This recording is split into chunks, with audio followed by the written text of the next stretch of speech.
오늘 함께 나누고자 하는 것이 두 번째 능력 있는 신앙생활의 비결입니다. 그것이 무엇인가? 바로 회개입니다. 이스라엘 백성들도 우리와 비슷한 문제가 있었습니다. 그들도 어려움을 겪는 가운데 하나님께 도움을 청했습니다. 금식하며 기도합니다. 하나님께 제물을 바쳐 제사하며 예배하며 그렇게 기도합니다. 그렇게 예배하고 기도하는데도 하나님의 도우심과 응답이 없고 하나님의 능력이 나타나지를 않는 겁니다. 그러면서 이스라엘 백성들이 혼란에 빠졌습니다. 그런데 왜 도움과 하나님의 응답이 없고 하나님의 능력이 내 삶 가운데 나타나지를 않는가? 그 이유는 한 가지 때문입니다. 바로 죄 때문입니다. 죄의 문제를 해결하고 능력을 받는 비결이 바로 회개입니다. 회개의 첫 번째 의미는 예수님을 주님으로 영접하여서 방향을 바꾸는 것입니다. 두 번째 의미는요, 하나님과 우리 사이의 통로가 막히지 않도록 지속적으로 죄를 씻어내는 것, 이것이 회개의 두 번째 의미입니다. 그러면 이제는 우리가 어떻게 회개를 해야 하느냐, 이것에 대해서는 오늘 세 가지로 함께 말씀을 드리고자 합니다. 첫 번째로는요,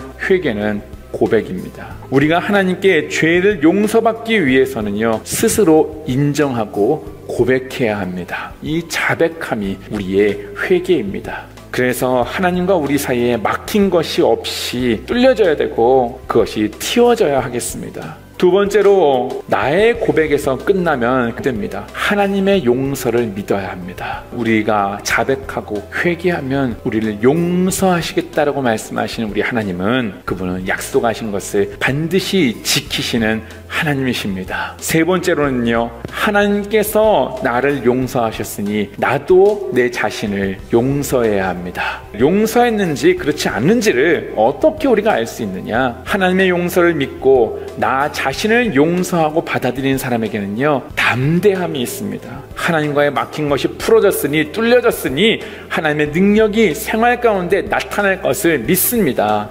믿음으로 하는 기도가 그렇지 못한 기도와 다른 이유가 바로 이것 때문입니다. 우리의 생활 가운데 하나님의 능력이 체험되지 않고 변화의 능력이 나타나지 않으십니까? 기도의 능력이, 기도의 응답이 경험되지 않고 사역의 능력이 체험되지 않고 계십니까? 그것들은요, 다른 이유가 있는 것이 아니라, 하나님이 무능력하신 것이 아니라, 하나님이 응답하시고 역사하지 않으시는 것이 아니라, 내가 회개를 하지 않았기 때문에, 하나님과의 관계 가운데 막혀있는 것이 있기 때문에 내가 그 기도를 소홀히 했기 때문이 아닌가 하는 것을 오늘 말씀을 통해 깨달으시고, 오늘부터 기도하는 성도님들 되시기를 간절히 부탁드립니다.